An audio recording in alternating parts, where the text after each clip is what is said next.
how I'm going to start it is I'm going to start with more technical questions. And that way, if people haven't seen the movie, they won't get spoilers immediately. Sure. And then we'll go into more spoilery material after a few questions. So I'm Peter. Do you need me to wear headphones or are you good? You don't hear yourself, right? No, I don't hear myself at all. I'm good. Okay. Yeah. Okay. So I'm Peter. I have a YouTube channel called the Kino Corner. I do like movie analysis, and I always try to sort of look at the technical aspects of the movies and basically get people to see the movies like in a different light, like knowing how they were made and maybe how that can affect how you actually see the film.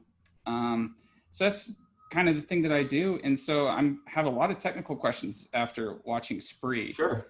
And I want to say that it's been a problem with a lot of movies and TV shows recently, has been integrating iPhones and computer screens into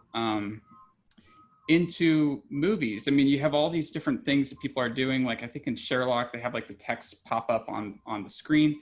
But I've noticed that you, even in your earlier films, have just had the iPhone screen just on the side, and it kind of compartmentalizing parts of the screen. And I actually really like how you work it like that. And how did you figure out to do that? Like what led you to taking that approach rather than maybe some of these more mainstream approaches? Yeah, so my first films that I made, like my first features that I made like 10 years ago, one is called Zeros and Ones and one is called Skydiver. They're both screen movies. I think they're maybe the first screen movies actually. And I was already kind of trying to negotiate and figure out how to work with sort of formally screens that we were more used to from our computers and eventually from our smartphones. And so at that time, it was like about embedded videos.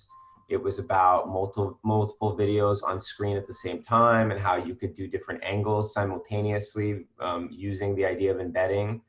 That's more like in Zeros and Ones. And in Skydiver, so Zeros and Ones was all graphic designed and animated like from scratch using fake apps and fake websites, fake programs that sort of were parodies of real of sites like Google or MySpace or Game of Solitaire or whatever. And then Skydiver was all just a screen grabbed Skype and GChat video conversation.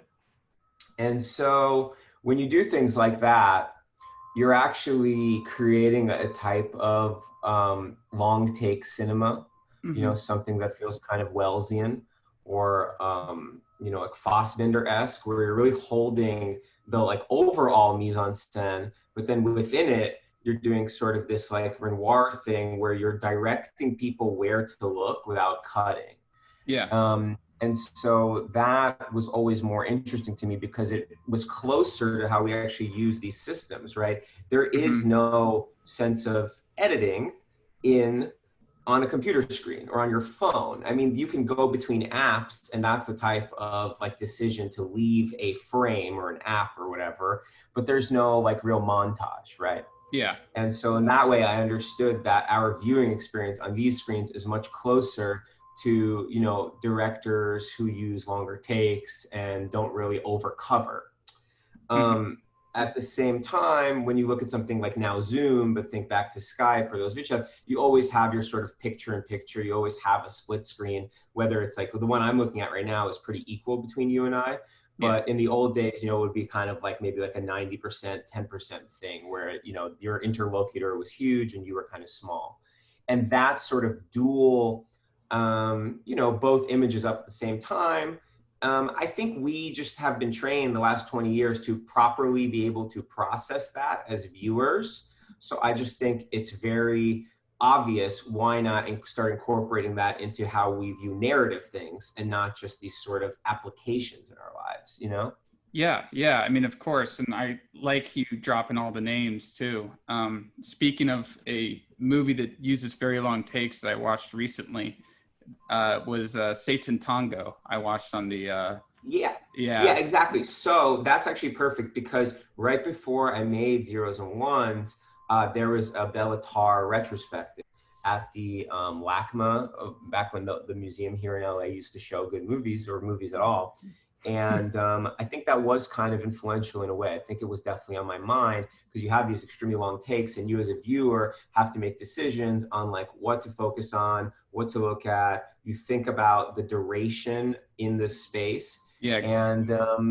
And also the director, of course, is able to direct you, you know, through motion and through, you know, production design and camera placement, where to look, but you still have freedom, right? Yeah, I mean, like, I noticed when watching like a Bela Tarr movie is that you would notice the very subtle movements, and you would find your eyes averting on the screen and having something new to focus on, and sometimes not even realizing that the take was going on for 6 or 7 minutes or something like that. I think the only time I realized in the film that the take was going on forever was that famously super long take right in the middle, where they're just doing the dancing in the pub, and it kind of is hypnotic, going like the camera's moving in and out. Yeah, the scenes that stick out to me from that movie is like the one where she's like torturing the Yeah, cat and rolling yeah. back and forth. The one where they're walking down the alley and the like Mhm. wind is blowing Oh behind yeah, them. The cows. I mean, that's a really wonderful and, you know, kind of challenging but really special movie. I think the thing about that is kind of different from kind of my work is that most people who kind of are practitioners of long take cinema are also Mhm. considered slow cinema, right? So Yeah, there's a certain kind of like minimalism to their storytelling and to what they do. And so what you're like when you have a minimalist kind of frame, little things become really huge, right? That's a kind yeah, of like structural technique from like kind of you know, experimental structural filmmaking, that the slightest variations then become really huge because people are used to nothing happening on screen. yeah, And there definitely is a way to incorporate that into horror too. Like, I think actually Paranormal Activity is almost like by accident a really brilliant structural film and a really brilliant conceptual film. I say by accident because I don't really think that guy has done anything meaningful since then. And it's clear no, that he's not yeah, really like an auteur who was considering these things, but it doesn't really matter because as a piece in and of itself, that first one is like a brilliant film.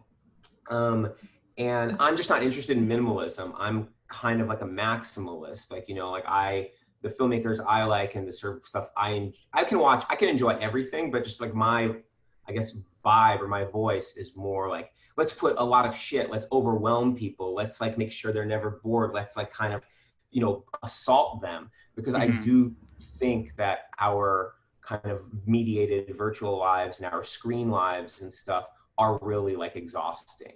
And I think it's, yeah. yeah. Like when I'm on my phone, I might go on Twitter for a few seconds. I read a few tweets, and then I go, let me check my YouTube notifications. I go there, and it's not like I can really stay on one app for that long. I'm on there until maybe I'm bored after 30 seconds or 1 minute. And I Yeah, but have to look it's at something also, else.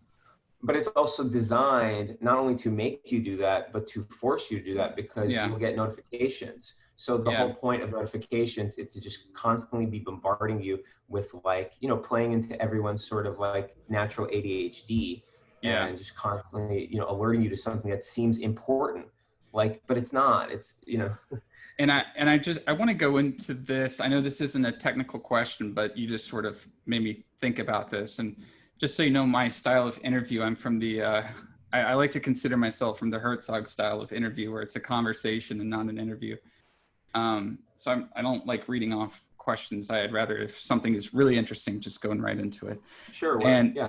so with the notifications thing, there was a line that stuck out to me in Spree, which is when Kurt is saying like, "Oh, I bet you get a lot of notifications." So he's saying like, "How does it feel to get so many notifications?" And I was like, "Yeah, there is a weird like small dopamine rush when I get notifications." And I've had some videos, I've had some tweets or whatever go viral. And I remember each time that happened, it was kind of like I had to keep checking because it was like taking a drug, and when it starts waning off, then you're feeling like, oh, no one's paying attention anymore, Right. things like You have that. your withdrawal and you have your, Yeah, you hit your bottom. You know, I mean, I probably in my life, there's been 5 or 6 periods where I can just feel myself hitting digital bottom where, you know, just the exhaustion, the sort of like desperation or whatever, you're not getting the hits that you need, literally the yeah, dopamine you need. and you feel like shit. But that specific moment that you're talking about, I mean, it's a kind of complex moment because he's just realized, right, that Jesse, the passenger in his car, has a lot of followers. And his immediate reaction as someone who's so thirsty and desperate, coming into close proximity with someone who may have the potential to help blow up his brand and his following, is to just be really thirsty, right? Yeah. And then he's like, oh my God, oh my God, oh my God. And then because he realizes like that he's being too thirsty, he tries to then like change his image. And so he says, he's like, oh yeah, like I know how that feels, you know, all those notifications coming in and all of those comments. Like I know how that is. And it's so transparent that he's lying, just like everyone else in the movie, maybe with the exception of Jessie, although she has her own special form of lying and her own special form of kind of like projecting a false identity. Like everyone else in the movie, Kurt is lying, he thinks successfully, but his desperation and his motives are extremely transparent. Yeah. You know? And let me say one thing is that I've been out to VidCon, and for anyone that thinks that Kurt is like some sort of way out there kind of guy, like nobody would ever act like a him. Caricature or something, or unrealistic. Yeah, wait till you're hanging out with bigger YouTubers and you're having kids coming up to you at VidCon. They all act like that. I was just like, oh my gosh, all the kids, they all act like that. And so I didn't think it was actually that crazy that he would, you know, be like going, hey, follow for follow. You know, I follow everyone that follows me back. You know, this is my, you know, and all this kind of stuff. And you're just like, like, please don't, no. It's cringe, but it's real. You know what I'm saying? Like, exactly. This is a real characterization that Joe was able to tap into, and, you know, that we were able to extrapolate into a place of horror. But, you know, fandom and thirstiness and this sort of endless desire for relevance is extremely out there, extremely real. And prevalent. And that's the new form of celebrity too. I mean, kids can probably name more Twitch streamers and YouTubers than they can name more like traditional celebrities. Definitely. I mean, it's the age of the sort of kind of corporate approved, you know, media elite approved celebrity is over. I mean, I think in general, culture has real contempt right now for traditional celebrities. They do. And I think that you and Joe Keery and your crew is sort of making your own names for themselves, because I had a lot of my followers watch the movie this weekend, and it seems like they all loved it. So cool. They're making memes of it on my Discord server. Oh, sick. Yeah, share some of those with me. I'd love to. You know, you know, the Kurt's World 96 account. Do you see that? The Kurt's World 96. Yeah. Have you seen that? Oh, I don't think I've seen the Kurt's World 96 account. No, you got to go on Instagram. It's a in-character meta promotional campaign that I've been running that has 66,000 followers. That's all like very intense backstory on this character. I mean, it's very in-depth and unique in terms of a way to like promote a movie, and it's super fun, and we have crazy engagement with lots of fans and lots of, you know, people who do and or don't understand that it's a movie. This is hilarious. Yeah. So if you have those memes, send them to me, and if I like them, maybe I'll post them to story or something.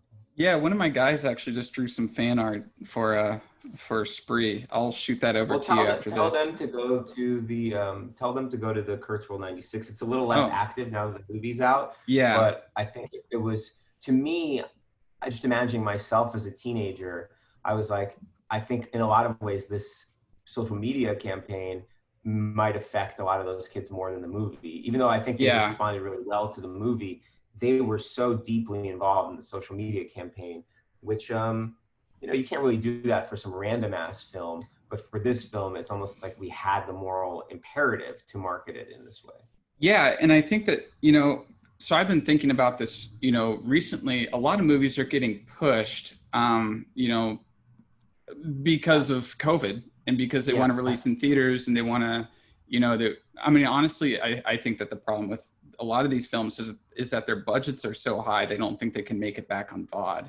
Of course, Yeah. And so they want to do it in theaters. And I was like, Man, for a film like Spree to come out where it's almost like made to give you that Twitch streaming experience where I thought like I bought it on Amazon and I was thinking it, I know this kind of goes against, I guess, me who I always go like look for the highest bit rate version of a movie and all sorts of stuff. But I was streaming it on Amazon and I was thinking, is it maybe better that I stream it and maybe get some interruptions because that is more sort of the experience of watching somebody that is streaming and thinking about this movie releasing during COVID, do you think that maybe with everyone watching VOD, everyone watching streams right now, that people are going to make more movies like this, where it's more relegated to this kind of experience that I think people have a lot more now than they did even before? Well, when I made my first movie, it took me 3 years to make it. And every single day of those 3 years, I was like, fuck, I have to finish this like ASAP. Like I felt so anxious because like someone else is going to do this idea of like a movie that takes place in a screen and using the language of a computer. And that was like 2008, 2010. Guess what? It took people basically 4 more years until like kind of like the next, person did it with like Unfriended. Yeah. And I invite anyone who's actually interested in this sort of formal language and this sort of, cinematic innovation to do it. I think it's a lot harder than people probably think. But I think there's also, if you're like a clever filmmaker and you have, your own approach to kind of, visual and editorial language, and you can figure out a way to do it. I invite anyone to try to do it that wants to. Yeah. I don't know if it'll happen more or less or whatever, or this or that. A movie came out recently called Host, which I haven't seen, which is like a Zoom movie. I heard about that too. And there was another movie, I don't know if you heard about this. These guys made a movie, I think over Skype or Discord or something like that, during the pandemic. And then they rented out, it's when all the theaters were shut down, but they rented out theaters. They rented out like 2 screens, and then they completely paid for all the seats so that their movie would be considered the top movie in America at the time. Did it work? I mean, well, they got in the news for being the top. Yeah, yeah, that's cool.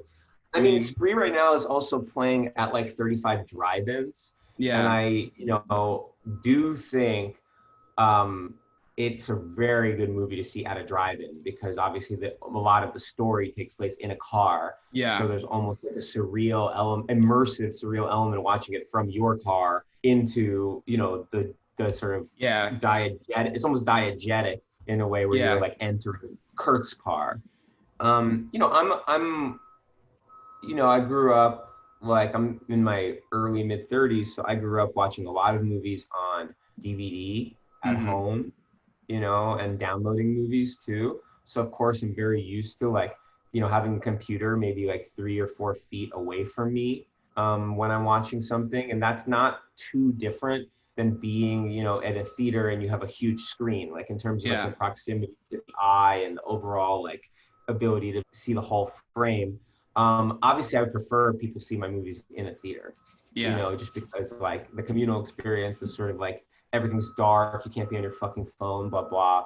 I think all that stuff is really important, to not be distracted during a movie, actually. I think that's very important. I think that's the main thing that I get out of theaters, is that I don't have any impetus to get distracted by things. And sometimes when you're watching it, you're home, you don't want to be distracted. You're doing everything you can, and then something comes up, your dogs start barking, and there's just no way. Your phone starts barking. Yeah, exactly.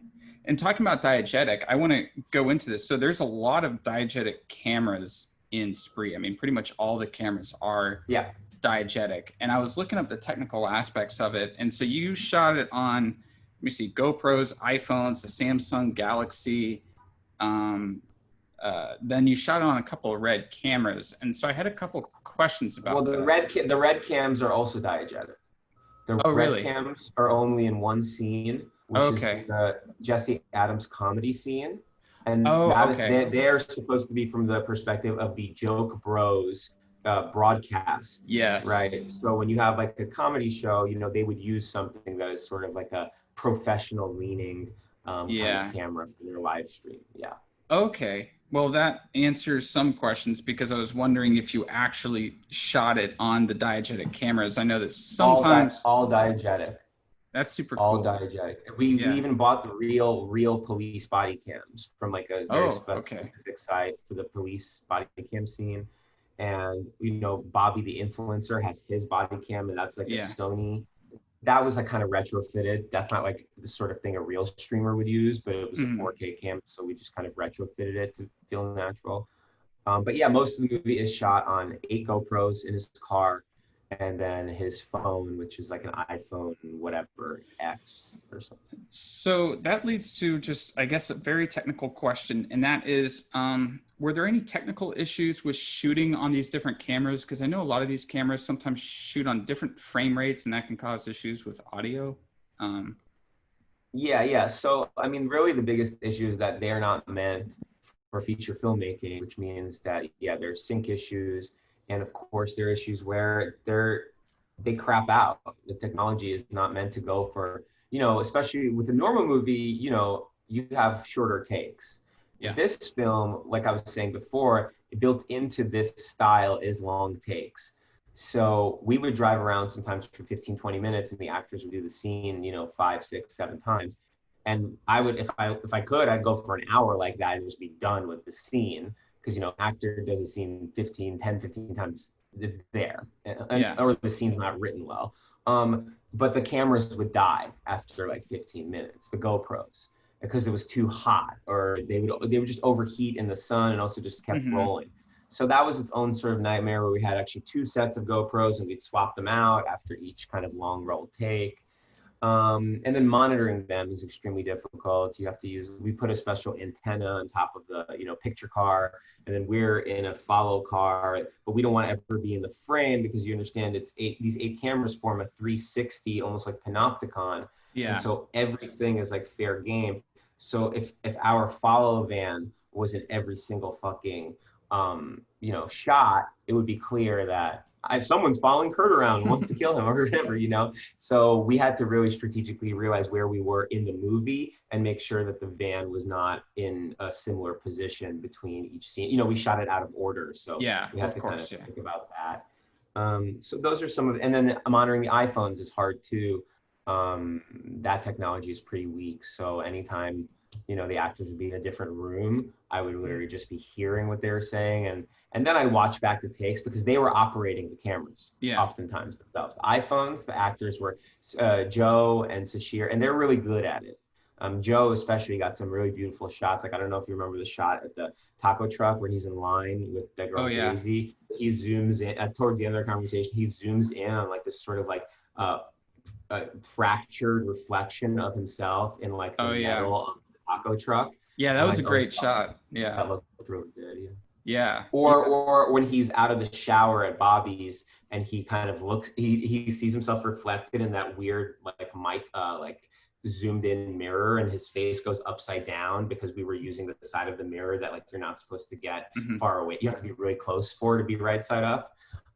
Stuff like that Joe was just able to sort of discover, and then we were like, let's do it again. Like, the way you framed it that time's really good, but like, you know. So yeah, those are some of the technical sort of specifics of shooting with these cameras. So, one more, like, I guess, big technical question is, how did you go? So, if it was 360, and I know that you had the lights, were the lights in it all diegetic as well? And So as kind of like an add-on to this, I looked up the cinematographer, and it's Jeff Cohen, who I haven't seen, I guess, anything that he's done before. And did he what was his approach with lighting and coming at this with shooting this film in a very unconventional style? yeah, so this is Jeff's first feature, I think. I interviewed a lot of DPs. Frankly, a lot of DPs were not interested to make a movie like this, because it was going to be not untraditional in its approach, and it wasn't going to use lenses. And I think any experienced DP could see all of the sort of technical challenges to it, and Mm-hmm. see, you know, very few of the sort of aesthetic rewards, even though I think there are many. So yeah, Jeff, he did a lot of tests. In terms of the lights, he actually constructed an entire rig on top of the car that had like tubes that were able to be remotely controlled, and give the illusion of like different whatever. And we tested that rig for like one night, and it was a little bit hard, but I was like, technically, I think they could figure it out, but also it's like going to be stupid. It's going to be like the car is lit, but no one's really going to understand where the light is coming from. Yeah. Even if it's supposed to be like fake street lights or something. So I was like, it just makes sense. There are these fucking drivers who like outfit their vehicles with like party lights and stuff. And so why don't we just make that part of the story? And then once we figured that out, I wrote in some lines for Kurt to actually like foreground it, right? Mm-hmm. Because that is one of the conceits of the film, that it is, what I call kind of like a found footage 2.0 movie, because it's live streamed and it's not the traditional way you understand quote unquote found footage. So yeah, I just foregrounded that element, the lighting, and that was basically it. And in places like the comedy club or places that work sort of like outside of the realm of like you were immediately there, we lit it. But like the taco, we had control of lights, right? So like at the taco truck, we lit it at the empty strip club. We did our own lighting even out in the field towards the end of the movie. We hid lights to make it seem like they were coming from the house or from some off-screen source. But because the camera's kind of fixed, you don't really. It's good. I think it worked out. It all seems diegetic even when it's not. Yeah, the lighting never took me out. I was wondering if if I was missing something by thinking that most of it was diegetic. But yeah, everything in the car was sort of just justifiable, and then everything outside of the car was maybe a little bit more like a traditional shoot. Okay. Yeah, I mean, that makes a lot of sense, because my question is, you already answered it, because I was like, how did you actually drive, or was it some sort of, I don't think that you had the budget to do this sort of like Mandalorian style where, I don't know if you saw how they shot that, where they have a 360 screen around their like characters. That's crazy. Yeah. I saw that. That was sick. I mean, yeah, that probably in some ways, if we can't figure out this COVID thing, is the future of like tentpole production, where they fucking have to build the sets. They just like create this in Unreal Engine. I found that to be actually kind of disturbing. That's just like one step closer to completely virtualized filmmaking. It's like some weird compromised middle stage. But we so the film was a combination of Joe really driving, which I thought was, fascinating and really impressive, the way he was able to pull the performance and actually be driving routes that we, sometimes we were leading him, sometimes he was leading us.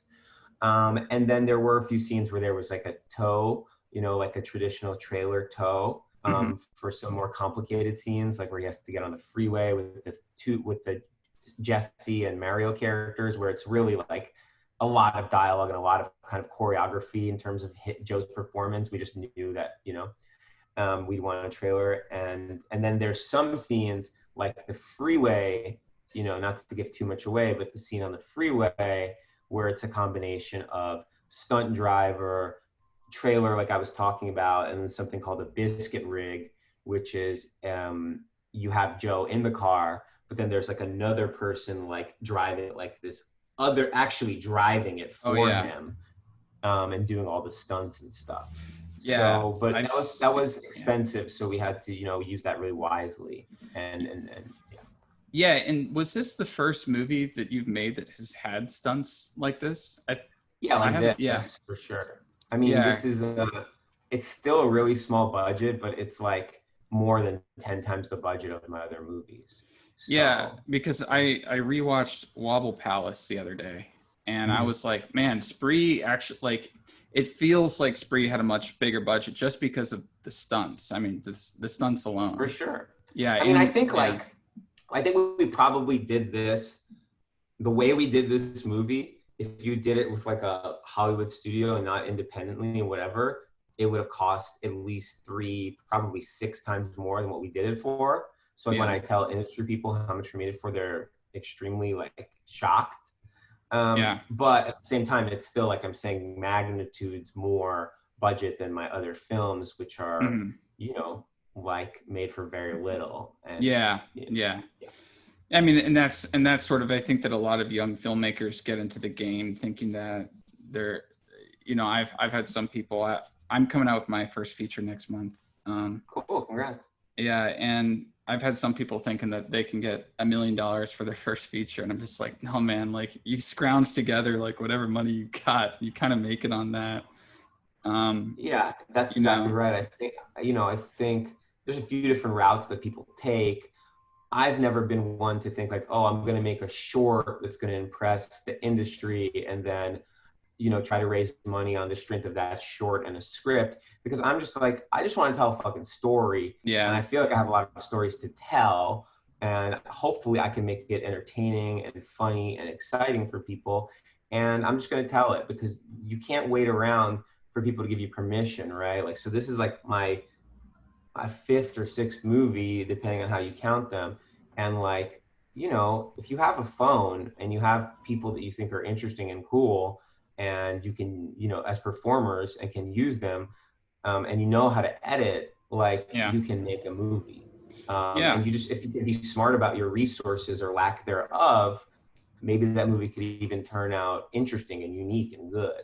So I would encourage everyone to not, you know, sort of, I'm just saying the path that I sort of think is best is like, if you have a story you want to tell, and it requires a ton of resources, think of a different story that reflects your actual, you know, financial or access reality, and do that one. And hopefully if that one turns out well, maybe then you could go to people and say, hey, now I made this good movie with no resources, you know, could I convince other people to give me resources now?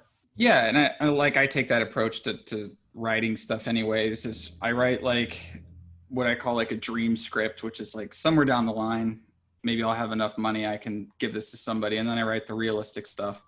I'm like, all right, with what I have now, I can make this. And I worked at Troublemaker Studios for a bit and learned a lot there about making stuff on no money, considering that's pretty much Rodriguez's whole shtick. Yeah, that's his ethos. And, you know, that's why Yeah, that guy makes a lot of movies, and some of them are huge hits and some of them are flops, and some of them cost, Alita Battle Angel probably cost, you know, over $150 million. it was 200 million. There it is. And Yeah, then, you know, he still makes like stuff for kids or whatever. Like, you yeah, know, like I'm reading some of the comments on Spree on Letterboxd and stuff. Or no, not really. No, I was reading comments from people on the Kurtzworld account when we introduced the David Arquette as dad. yeah. And they're like, isn't that the dad from Shark Boy versus Lava Girl? You know, and that's like something that, you know, Robert Rodriguez figures out how to do for a way smaller budget than they do it in Hollywood. And Yeah, and what's funny about that is he made Alita Battle Angel, and then the next film he made after that was Red 11, which he shot for $7,000. I don't even think I've heard of that, but Yeah, is it good? Is it interesting? I don't know. I was working on a show at his place called Rebel Without a Crew, Uh-huh. where they had What all is the. it, like a fictionalization of his life story or something? No, he gave 7,000. It was like a docu Oh, reality show. it was like a Yeah, Project Greenlight thing. yeah, it was like a Project Greenlight thing, but they only had $7,000 to make their movies Right. around Like how he Austin. made El Mariachi. Yeah, so I learned a lot then. I learned about the whole because some people went But in you there were with working on the show, or you were one of the contestants? no, I was working on the show. Oh, Yeah, okay, got it. yeah, I was taking all the notes. I was the note boy, and then after that, right after that, I made my feature. I was like, all right, I'm not doing this anymore. I'm gonna do my own thing. Yeah, that's But good, man. That's how it should be. I think it is important to take whatever job you can get. If it's someone with Rodriguez, that's awesome. If yeah, it's just working at some office on commercials, I mean, you know, I worked on as like a PA on a bunch of commercials and some same docs, here. and I edited some, you know, questionable material, and then I ended up like being assisting Agnes Varda for like a week Oh and wow, stuff, and that's super all cool. these little, yeah, it was super Yeah, cool. And all these things sort of accumulate. You figure out like what practices are good, and good hmm, communication and good directing and good producing, and which things are bad and what not to emulate, and what seems like a waste or what seems disrespectful towards people's yeah. collaborative effort And stuff. So yeah, I'd agree, because actually I learned so much I PA'd on tons and tons of stuff. I mean, when I was 19, 20, 21, whatever, and actually PAing on stuff and just being curious about how everything worked, I ended up meeting a lot of really great people and making a lot of great contacts. I mean, cinematographer friends who I still keep up with, and all sorts of stuff. And I learned how a set works so that when I actually decided I want to make my own thing, a lot of it was fairly second nature. I knew how everything was supposed to run, and I could just sort of do everything myself. Haven't. Yeah, exactly. Like, I Yeah. think you see where a lot of waste and where a lot of sort of like doubling up happens. And so as an independent filmmaker, you know, if you're trying to say something that isn't immediately commercial or isn't immediately palatable to the powers that be, you're going to have to wear all those hats, or at least know how those hats are worn, Yeah. so that you can eliminate any waste. I mean, but if you look at someone like Stanley Kubrick or something like that, he was able to shoot movies. You know, some of his shoots went on for 9, 12, 16 months. And it's not just because Warner Brothers didn't just let him do that because he was like a great artist or his movies made, you know, some profit. They let him do that because his movies actually came in under budget comparatively, because his crew was oftentimes less than 20, 25 people. He had extremely small crews, and his whole ethos was like, if you're on this crew, you were working all day, like no one's sitting around doing jack shit. And I think that's, you know, if you find the right people who understand that mentality and who get the film you're trying to make, then they really are your collaborators. And it's less exactly. like, you know. Yeah, I mean, like Herzog only had, I think, 6 or 7 people working on Aguirre, The Wrath of God. It was, Exactly. I mean, but the difference is, of course, that Herzog essentially is an independent filmmaker, and someone like Kubrick, right, is working within the studio framework, but still able to keep his kind of productions the way that he wants them, and that's really big. Obviously, you know, they're both singular talents, whatever. But so, how big was your crew for Spree? It was pretty big. It was like, depending on the day, the car days were usually like under 20. Okay. And then some of the bigger days, like Comedy Club or the Hollywood Boulevard Day, where you have like 4 actors, and those are like kind of like, I didn't know what to expect from those actors, like, you know, Misha Barton and Ricky Grande, and people who are used to more like big Hollywood productions. I think it was somewhere like around 40 or something like that. I mean, that's still small comparatively to. Yeah, it's pretty small, but big for me, because like Wobble Palace and Wonderful Cloud, those crews were like 8 or 9 people. Yeah, and Wobble Palace. I just wanted to point out to my listeners that you worked with who at least I think is a pretty legendary cinematographer, Sean Price Williams. Sean. Yeah. Just talked to him yesterday. He definitely didn't want to do this movie, you know. Like he is, you know, a very unique person and a super talented person, and he has things that he likes, which are you know, which is shooting on film, which we didn't do for Wobble Palace, so I already had to convince him to shoot on fucking Red Cam, but he went for it because we actually had these like super speed prime lenses that were very old ground glass that he liked, and he thought he could get the look that he wanted. But he's very capable of making anything look good. Like he actually, I don't know if it was the same year or the year after Wobble, he shot a movie that I really like called The Great Pretender. I don't know if you saw that. I haven't seen The Great Pretender. But he shot that on like a pretty shitty camera, digital. I know he shot Heaven Knows What digital. And so he's obviously capable of making digital look really good. Yeah.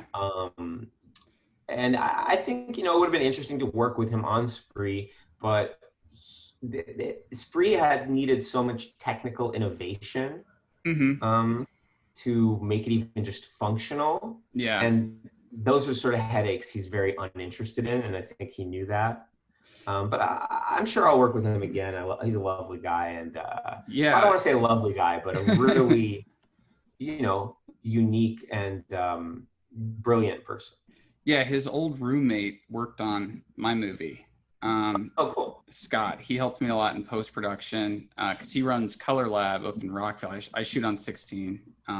Cool. Yeah, so I obviously I watch a lot of Sean's stuff because pretty much all of Alex Ross Perry's movies are 16, but he's been doing 35 recently with like Her Smell, and then obviously like Good Time was 35 as well. I mean, I'm a big fan of film. Honestly, though, I'm a big fan of whatever, I guess, whatever the aesthetic is calls for the movie, as long as it fits the tone and fits the Yeah. feeling. Yeah. Yeah. I mean, like every story is told in the way that if a filmmaker is smart about it and respectful to the medium, in the Yeah. way it should be told.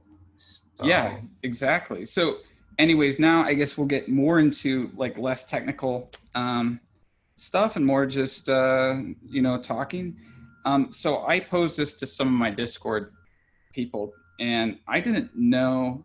I actually forget the name of the kid, but he plays as Kurt's friend, the influencer kid. I guess he was big on yeah, Vine. Josh Ovi. Yeah, he Yeah, had a Vine account, Josh Kennedy, and yeah, he's super funny and he himself actually is a really talented filmmaker. And I think he used his Vine as a way to sort of play around with montage, because there yeah, was a 6-second limitation. And a lot of his humor is based on, I think he created a template for kind of like an unexpected, hyper sort of montaged thing. yeah, And then when Vine died, he sort of migrated over to YouTube and started making more long form films. I would call them films because while there's like a DNA of sketch comedy to hmm, them, they also very much have like these sort of narrative qualities each yeah, episode. And he's also very clearly incorporating sort of docu-style elements from his life into his sketches, and then kind of deconstructing like what performativity is. I mean, Josh yeah. would never talk about it in these ways, but I think he is a really talented filmmaker, and I'm excited to see when he makes his first like feature. Yeah, I thought it was funny that he was playing a Vine. He is an influencer playing Yeah, sort of a parody of an yeah, influencer. I mean, because when I saw his character, people that I thought of was like the Paul brothers or Rice Gum or something like that. I had yeah. my own experience with Vine influencers. I PA'd on some stuff, not good stories, but people that were No, just for like that sure. I mean, character. Josh's proximity to that world was really Yeah, useful in understanding, the satire and what he was. He clearly knows what he's making fun of and what I'm trying to make fun of. So it yeah. was super good to have him in there, and I love him. So yeah, so I going into that, I know that maybe some people are asking you for inspiration, but I think for anyone who watched the movie, it's pretty clear. But was there something specific? Like, was there some video that you watched or something that you heard that really led to you formulating this idea of a guy streaming serial killing? Well, I would say the real origins of it, beyond my co-writer bringing me the idea of like, Uber driver going around killing people and making kind of like a minimalist horror film out of it. He actually initially like suggested doing it purely diegetically. I had some concerns. We went back and forth. Ultimately, we landed on this other thing, which is this sort of found footage 2.0 thing. But so he had that idea, but for me, it kind of comes more from like the kind of sadness and also kind of dark humor that I found in seeing, like manifestos and Like like Elliot Rodger? videos made by kind of mass murderers, Yeah. and just seeing how they clearly just wanted to be YouTube stars or Hmm. influencers or wanted to be the center of attention. And I Yeah. thought that was a sickness that was very specific to our moment. And I thought someone really needs to make fun of these people because Hmm. their sort of desperate and pathetic origin and this sort of like place where all this comes from is really cringy and pathetic. And when you have a newspaper analyzing it and writing about it, they don't write about that element. They try to psychoanalyze, or they try to kind of socioeconomicize or whatever what the origins of this is. But to me, it was so obvious that they just want attention the same way that all of us do, in the same way that influencers get it. Yeah. So I wanted to sort of conflate these two kind of things that I think are really pathetic and need to be made fun of, which is influencer culture and which is like this sort of like you know, white male mass murderer, but there's lots of others, you know, just sort of like a contemporary sort of spree killer that would just want to be the center of a narrative. And I wanted to make a Yeah. movie where that person looks like a fool and looks like a buffoon and is very clearly thirsty and stupid, Yeah. you know? And I noticed, I don't know if this was intentional or not, because uh, near the beginning of the Everything you film, think was intentional was intentional. okay, so this was intentional. At the beginning of the film, it looked It's like he, intentional. it looked like he It's intentional. yeah, it It's looked like, intentional. all right, I won't say Just it. say it. I'll let you say it. I'll let you say Okay, it. it looked like he recreated one of Elliot Rodgers' videos, um, where he is on the side of the road in California, and he kind of turns his camera on, then goes to the road and is talking to the camera. I mean, that's straight out of that's one of the first things I saw, and Anyway, I knew, I'll just say what I said before. yeah, it It's was intentional. intentional.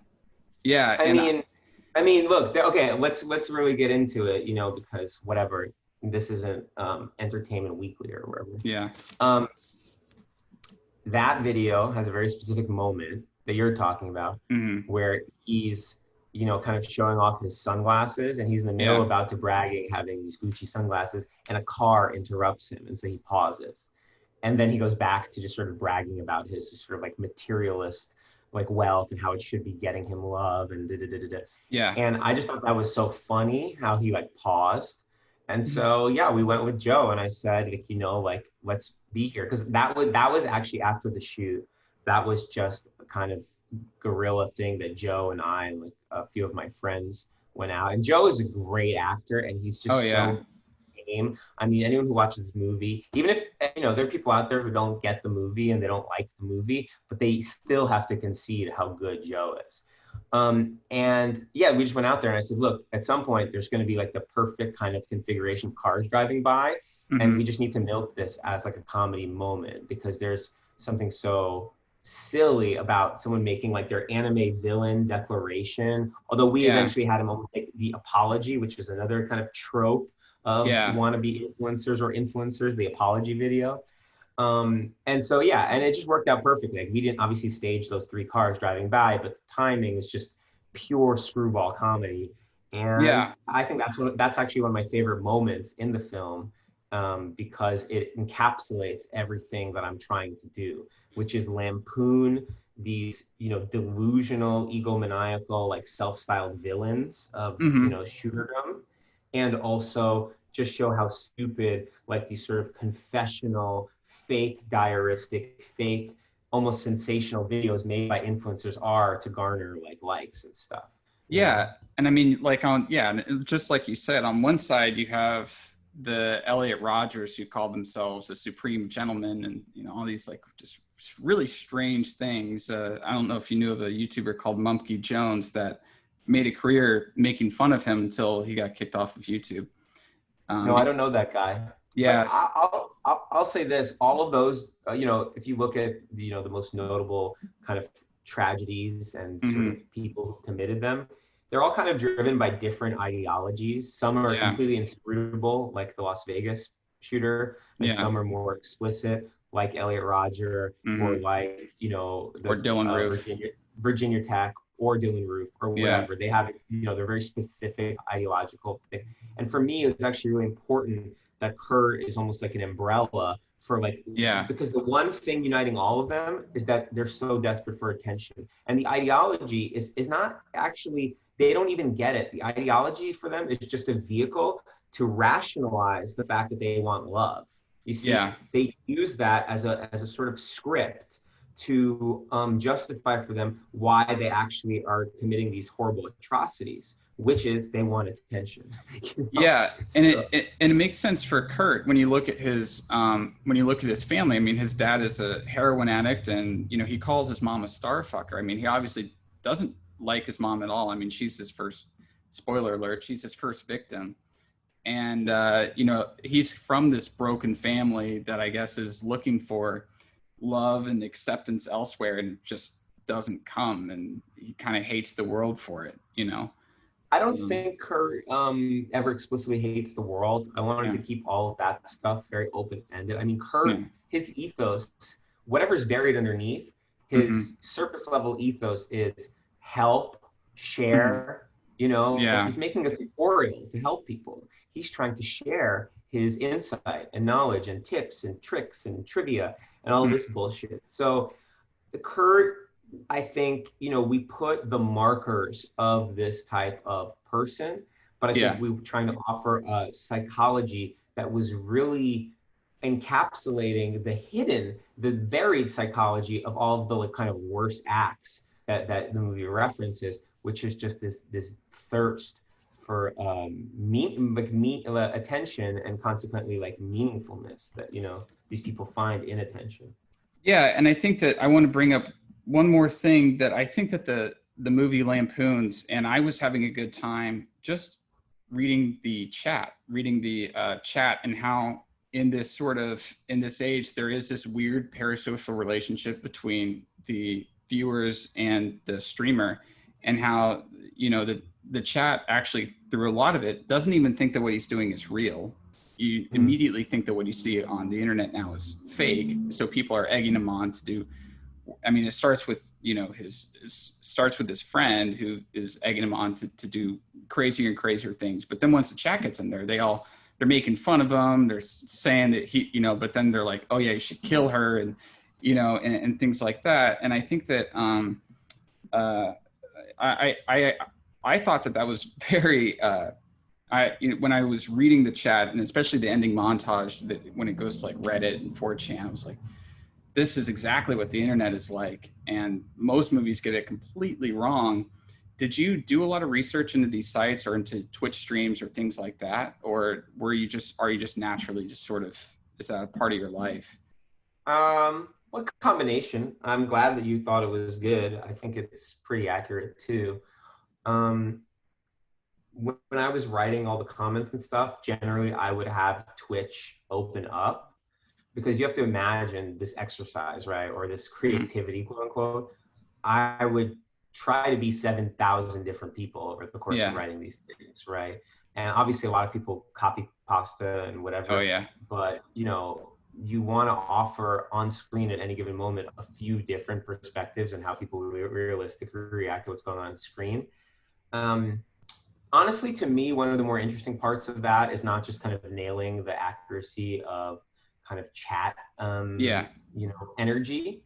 One of the more interesting exercises to me there, as a filmmaker, beyond just writing kind of like almost like a second script commentary, um, I know that my style of filmmaking, which involves a lot of different registers of humor, Mm-hmm. you know, so like I think the film has, you know, kind of strong, like incisive satirical qualities. I also think it has like some real lowbrow humor and probably some real kind of like just more middle brow, like broad humor. Yeah. Um, and I know that that is actually really difficult for especially critics who feel like it's their responsibility to sort of like morally understand a work before they understand it as a story or as formally or as just a piece of entertainment. They somehow want to approach it first morally, and Yeah. you know, different registers of humor, like they're almost like allergic to it because it makes them feel like something is incoherent or inconsistent. So anyway, in the chat you will find what I imagined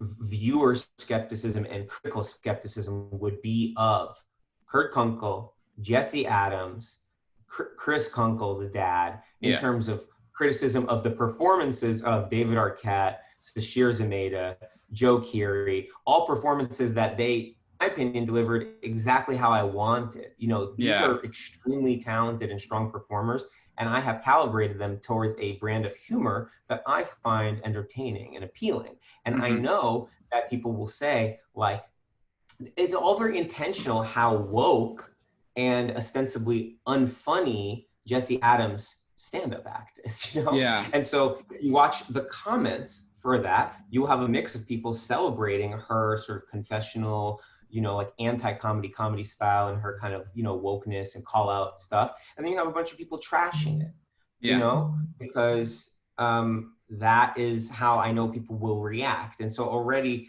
you know, I think most professional or media elites have a sense that the movie is like irresponsible or annoying or trolling or something like that. And then I see a lot of people online who think it's like, you know, sort of like left-wing propaganda or SJW stuff. And that is all very like intentional in terms of my sort of dissection and hopefully, you know, critique of the sort of like stupid society we live in, where like, you know, a lot of stuff is driven by people emulating scripts and, you know, sort of like creating their entire identity out of, you know, a few signifiers of a script. And I think the comments provided me with an opportunity to sort of point out all the possible reactions people would have to this if they don't understand this is part of a coherent satirical statement, you know? Yeah, and you know, and this reminds me of another movie. I know that on the poster, you know, it says American Psycho for the digital age, but I thought that a better comparison, but it's not going to be a comparison that gets people to watch it, was Man Bites Dog, in the sense that in Man Bites Dog, the documentary crew they end up helping him with his murders, and in a similar way, the commenters, and it's almost like you, the viewer, are egging him on for his murders in a similar way, but it just in a different age, you know, where Man Bites Dog was definitely about those like intimate documentaries that were popular in the 80s. Well, I'll tell you this, in the Google Drive that I made for the cast and crew that had 10 movie references, American Psycho is not in that Google Drive, but Man Bites Dog is. So, I'm glad I got something right. Yeah, that's a reference point. I actually haven't watched that movie since I was like a teenager or whatever, but I just realized at some point while we were kind of putting this together and writing it, I was like, this is a thing. It's like, that's like a movie that sort of almost exploited and made fun of the like emergent mockumentary thing. Yeah. And I thought we were doing something kind of similar in how we were really trying to, you know, deconstruct and subvert like what had already become a really boring genre to me, which is these like screen movies. Like to me, like Searching is an incredibly boring movie. Like Unfriended 2 there's no reason why people who are 30 years old should be taught, unless it's a quarantine. It kind of makes sense now. In the real world, there's no reason why those people should be gathering once a week onto Skype to hang out. That's ridiculous, and no one does that. So, you know, I remember really liking Man Bites Dog as like a kid and stuff. And the complicity that you're talking about, you know, the chat becomes a surrogate for the viewer. And then the viewer, of course, is complicit in everything they're watching because it's all foregrounded as a stream to watch. Yeah. And I mean, I actually think that all of that together, and it's a similar, I think it's a similar thing too with that movie and with Spree, is that depending upon who you are as a person or where you're coming from, you're either going to be morally outraged and think it's disgusting, or you're going to find it hilarious. And you're going to see the humor in the situation, like what's actually being done. And I've noticed that on a lot of reviews. I've read the good reviews, I've read the bad reviews. And it seems like a lot of the bad reviews, they come at it from a very moral standpoint of saying like, we don't need this kind of character in a film and things like that. But then, and it seems like a lot of the people that really don't like the movie, they don't like it for the same reason that the people that like the movie like it. And I think the people that don't like the movie don't really have a sense of humor. And they don't understand that the point of the movie is to make you laugh and disturb you simultaneously. Like it's not a conventional horror film, but I do think what we're exploring is really horrifying. And the parameters of the thing is horrifying. And it's almost like the people who like the movie are like, this is horrifying. I hate this. It's like, that's why it's considered a horror film. You know, not because it's doing jump scares or something like that, which there are a few, but it's not, you know, conventional by any means. I think if you have a sense of humor, like you will really like this movie. And if you kind of don't, then I don't know, go away, go watch something else. And you know? I have to say, like with some of your films, you have some very like cringe humor in there, and I am very susceptible to cringe humor. And when he was at the taco stand talking about the sex tape with the girl, I almost had to just go. I was like, I gotta wait till this ends. I'm glad, because when I was writing the comments for that, when Joe said "boom in my numbers," that was like an improv line, and I thought that was so. Actually, I don't know, because I wrote that scene the day before we shot it, So like originally that entire scene is Kurt leaves the car and you just stay in the car with Uno, the DJ, while she, Mm. she finds the gun, she finds the water bottle, and blah, blah. And I was like, well, that could be kind of boring because there's no dialogue or something. So I was like, why don't we turn it into like a split screen? Because I just was excited by Yeah. the opportunities for, tension and humor from the split screening anyway, that's already built into some other scenes. So I wrote that scene for Joe, and then I called my friend Caroline, who's in Wobble Palace, and I said, "What are you doing tomorrow? Would you like to be in my movie?"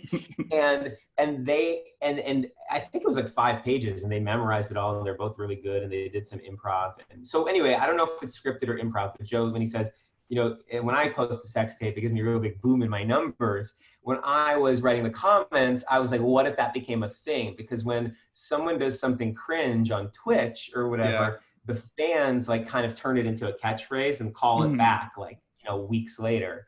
And so now that there's some reviews on Letterboxd and stuff, I see in the comments, people sometimes write boom in my numbers, and that's good. And we made some memes for the Kurt's World 96 account that were like boom in my numbers that we'd post when we had a huge influx of followers. Yeah. So, and that goes right into one of my last questions, and that is movies as memes. Movies that have done well on the internet for the last 10 years have been movies really that are memeable. And like, if I have to recall a few, I mean, American Psycho was the first movie I remember being just meme to all hell. And then there was The Dark Knight Rises with Bane and the advent of Bane posting. And then, of course, Joker then became, more of a meme than a movie. And when you were shooting this, were you aware of this? I mean, because I think that a lot of times memes are made unintentionally, and if you go in there thinking that I want to make a movie that's very memeable, it's going to come across as cringe.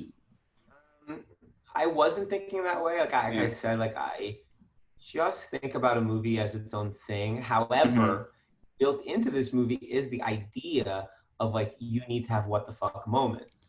And certainly when I was writing the film, I was like, well, this is just part of the sort of like, philosophy of the character and the challenge of the character to make what the fuck moments. There are some what the fuck moments in the movie, but I don't think that they're particularly memeable. I feel like I would like it if the, the poster image of him bloody in the shower was turned into like a GIF. Yeah. Like there's a few looping GIFs that I think would be really good from the movie. I don't want our, promotional campaign to make them. I'd rather have fans kind of make them organically on Tumblr or wherever else, Well, I think that I like one of the things that, just coming from a person who essentially grew up on the internet, grew up on 4chan TV and whatever, is something that I could, now I'm not saying to make memes of this or whatever, but if something was to come up as a meme, Joe has a bunch of really great small facial expressions. And when people are talking to him, and there's these small moments where, especially like the beginning, the white nationalist, and he has these like small, like confused facial expressions that I'm like, when I was thinking, if anything, I mean, I could definitely see that being like a reaction image, or things like that. Yeah. Go ahead. I would love for you to make them. I'll call all my, all my people that subscribe to me are very internet savvy. So if they listen this far in. Okay, go out and make them, because I think it would be really cool if, you're using Giphy or whatever, and it gets to that level where you could just pull up a Joe as Kurt meme. Yeah. Or GIF or whatever. I mean, I encourage everyone listening to go to @KurtzWorld96 on Instagram, because there's a whole second movie there that I spent the last like 5 weeks of my life, basically 24/7 kind of making live. Oh, that's cool. It goes very deep. Like it goes deep into the comments where I was interacting with, the Kurt fans and just the stories. We're reposting as of today, all of the stories. So that if you're coming to the thing late, you could each day of the account, you could see in the highlights, all of the stories and stuff. And I'm really proud of that. I'm obviously really proud of the movie, and I hope it makes a huge cultural impact. And on a slightly more underground level, I think, this social media campaign. Also, I posted some videos onto fucking TikTok, and that has like 200,000 followers. And that's like other thing, but it's not as sort of narratively driven, and it's not as sort of conceptually driven. It's just more like, I know these videos will kind of do well on TikTok, and, you know, I'm just playing into like the sort of, you know, how that medium, you know, the whatever the positives and sort of like conducive to virality things on that medium, you know. That's super cool. I mean, I think that is, oh yeah, and this just about two, like, I guess kind of goof questions. And that is, do you think that serial killers of old would have been YouTubers or streamers? And if so, who? Oh, I don't know about stuff. I don't know.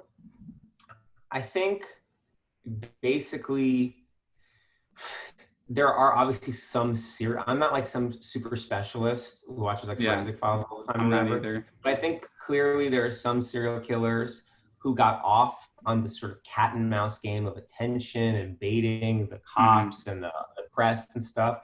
And those people clearly were playing like games of attention. Yeah. And I think there are others who just like, you know, have like whatever, a psychopathology or like, you know, just a bloodlust or whatever. You know, I do think the phenomenon of a spree killer is actually quite different, because that is, you know, one act for attention that's really concentrated and built for attention. Yeah. And just in like one day. Yeah. And do you know that basically whether you survive or not, it will garner you this sort of like, you know, grim memorialization and stuff.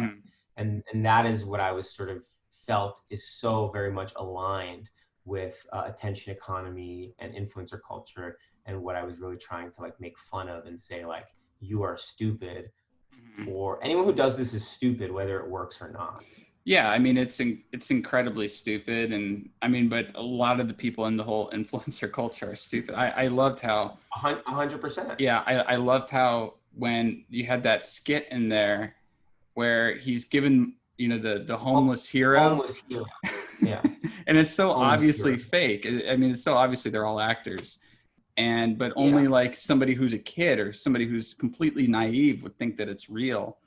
And it's funny. Well, it's happened multiple times. There have been multiple instances of kind of wannabe influencers who stage something with, you know, homeless people to then show some sentimental outcome. And there have been 2 instances that went viral that were then revealed to be completely fictionalized and staged. Yeah. And so, I mean, that thing is the realest thing.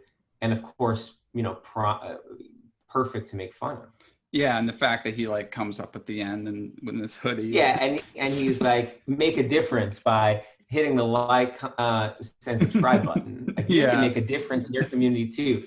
Hit the like; it makes a huge difference. Yeah. I mean, if you ever watch the Logan Paul suicide forest. Oh video, yeah, I've seen it a few times. You know, his first initial reaction is so like sensational, and just realizing that like, oh my God, no one's ever documented this before, which I think is a kind of human reaction, but has no sense of like, you know, sympathy or pity or anything like that. So there is like, you know, where the attention economy is commanding our emotions towards, you know, what we can get out of it, rather than sort of more baseline human emotions of like, oh, this is fucked, or this is sad, or like, can we do something about this, or like whatever, respect the dead, which maybe is its own sort of like, you know, kind of ritualistic learned thing. But then if you watch the end of that video, where like you could see in the edit and shoot process, they started being like, oh fuck, if we don't treat this seriously, you know, so there's a whole bunch of stupid scenes where they're trying to like fake be serious about it and stuff. But then at the end, he gets like fake emotional, and he's like, I'm seeing these pit stains. I love this stuff. Yeah, same here. I'm enjoying our talk, man. So at the end, he's like, you know, this was so serious, and like, I was really debating whether I should or I shouldn't, but at the end of the day, like, I know that like what I'm doing here is good. And so I just think it's really important to say, like, comment, share, and subscribe. And like, just, you know, let's get this conversation going. Let's get this out there. And I was like, you know, and so that is sort of like where the whole thing at the end of Homeless Hero, where he's like, it makes a huge difference, where he's trying to like take this thing that's charitable, or his version of being charitable and kind of like caring about the less fortunate, and then just convert it into like. Yeah. And you see that all the time. I mean, I sort of keep up with YouTube drama, and this stuff is just, it's like weekly or even more than weekly. It's almost like daily. I mean, I think there's channels just for YouTuber apologies where they're just like make montages of apologies of fake crying and all that kind of stuff. I mean, it's become it's become a genre in itself. I mean, for someone like you and probably the people on your Discord, I hope you guys, watch the movie, enjoy the movie, tell others about the movie, review the movie on places like Letterboxd and stuff. But I also think you'll get a lot out of the Instagram account, which has like a very specific like interview video. There's an apology video, all sorts of content that's not in the movie that is very cringe and very funny and very special, I think. So you guys will like that. And will there be a physical release of the movie? Yeah, I think there's going to be DVDs and Blu-rays literally at like Target and Best Buy and stuff. Okay, awesome. Yeah, I'll have to pick one up when that comes out. Will they have? That'd be great. There's a deleted commentary on it. There's direct commentary on it, and some not really deleted scenes, but a lot of the stuff some of the things that ended up on the Kurt's World account are on there as sort of like extras. I saw a Twitter post for the people that got mauled by dogs, that there was like some sort of deleted scene for that. Is there any way any of us that are curious? It wasn't a deleted scene. It was just like a few shots that were in an earlier cut that I decided to cut because they weren't convincing to me ultimately. Oh, okay. It was actually, there was a whole thing. There was my favorite entire speech of the movie. And Joe did a really good job and all the actors did a really good job. And it's a speech about pit bulls and how no one knows why suddenly some of them snap, and there's no reason for it, but like probably deep down there is a reason that the pit bull knows about, but we'll never know because they don't speak English or something. So it was like to me, it was like a really interesting speech about people like trying to analyze these, shooters, but like clearly the movie is like the sort of diagnosis of why that's happening. It just slowed down the sort of pacing and sort of like what I thought was like maybe one of the most effective kind of horror moments in the movie, and kind of just boiled it down into like a kind of humorous monologue. And so in that way, I just had to kind of toss it all. Yeah, and that's just, I'm sure you've made your movie, you made shorts, so you know that a lot of the things that you love the most, if they jeopardize the sort of like overall quality of the thing, you may have to toss them. But I mean, editing and pacing is everything for a film, and it's I've read Bresson and notes on the cinematograph, like, and his, like, I know Bresson's, his whole thing was that pacing was literally the movie. It was editing. It was, and everything else is really secondary to it being. It's a durational medium. Yeah.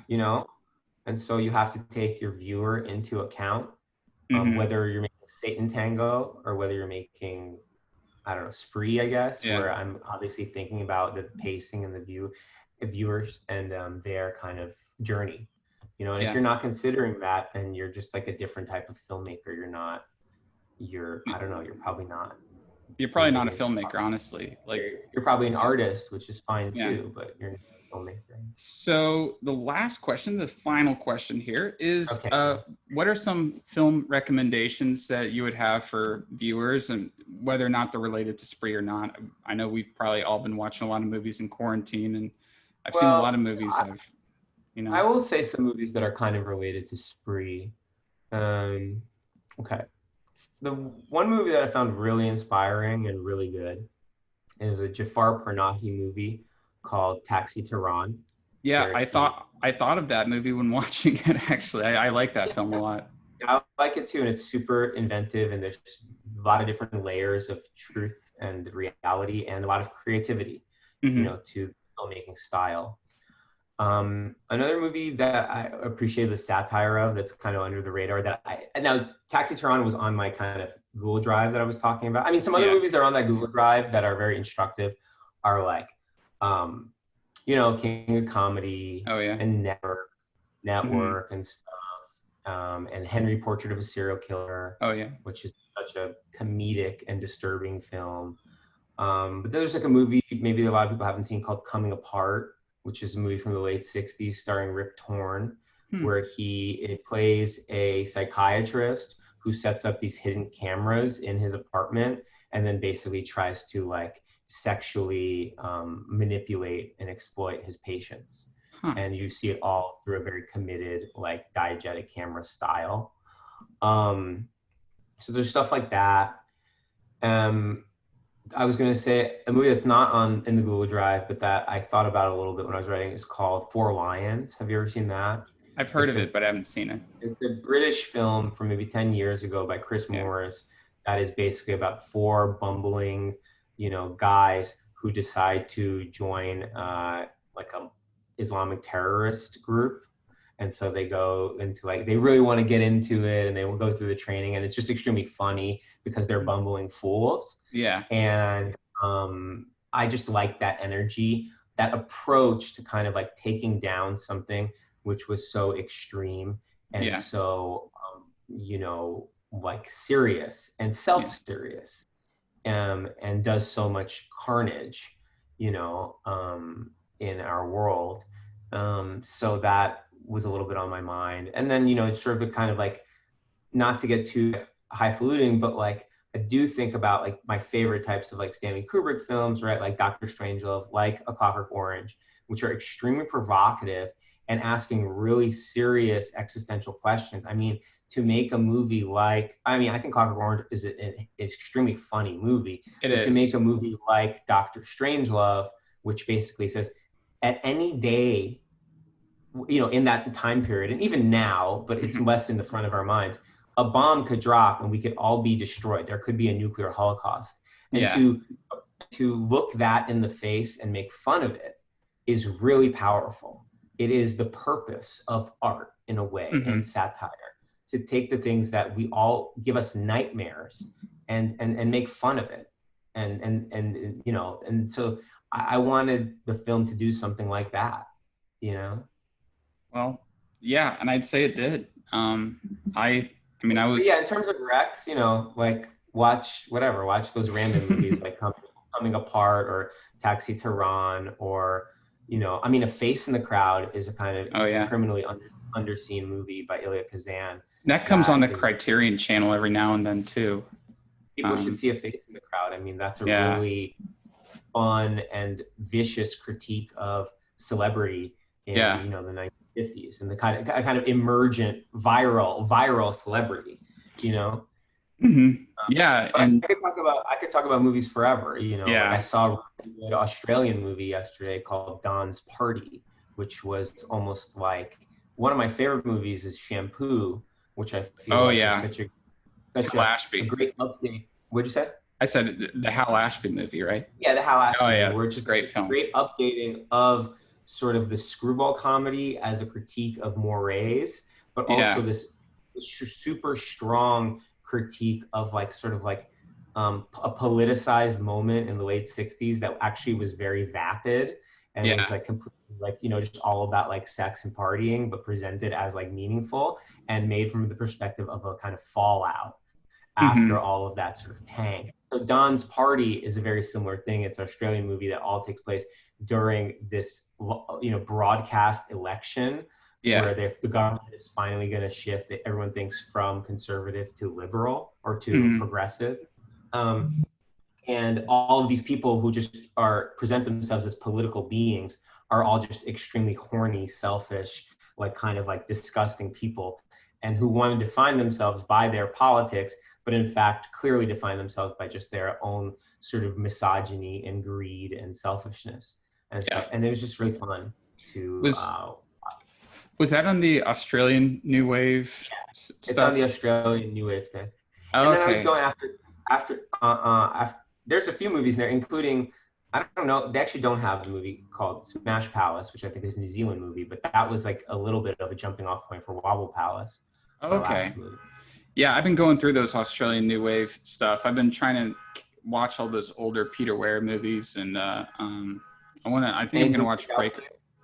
And all right, so I have a soft spot for Peter Weir. I live right next to where the Truman Show was shot, here in Seaside, Florida.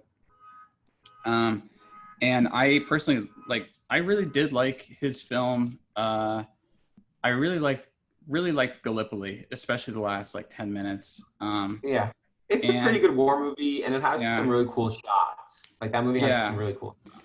but I mean, if I was to like, I don't know, war movies are hard for me to gauge because I bought the Criterion of Come and See, and I watched that, and it was, it pretty much, it was amazing. And I'm learning Russian right now, so I'm trying to watch more Russian films and sort of being able to like, I think like, yeah, you know, all war movies more or less are inherently anti-war, even the most like jingoistic ones.